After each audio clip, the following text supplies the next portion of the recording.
In this video, I'm just going to explain what a sanding block is.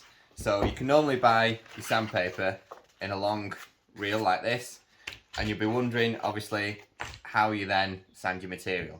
So this is where a sanding block comes in. Now essentially, a sanding block can be anything. It can be a piece of wood, we've got a little offcut of 2x2 here, or it can be this specific sanding block, which is actually made of a piece of cork. The only benefit to this piece of cork is it's just a little bit softer.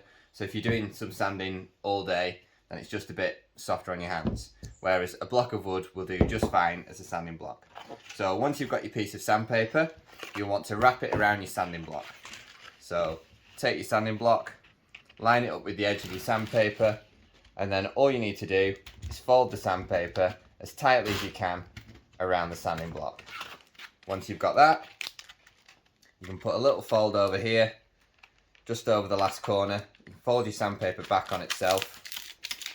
This will give you a little bit of a seam, and you can then tear your sandpaper, and it should hopefully tear off relatively straight.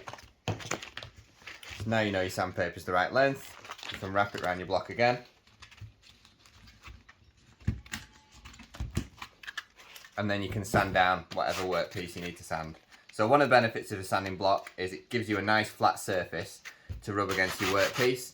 This means that when you're sanding, it flattens off the top surface. If you don't use a sanding block and you just decide to use a bit of sandpaper folded up, you can actually start to put a groove into the top of your wood, because obviously your finger applies more pressure in the middle, whereas a sanding block gives you even pressure over the workpiece, which is why I'd recommend one every time you need to do some sanding.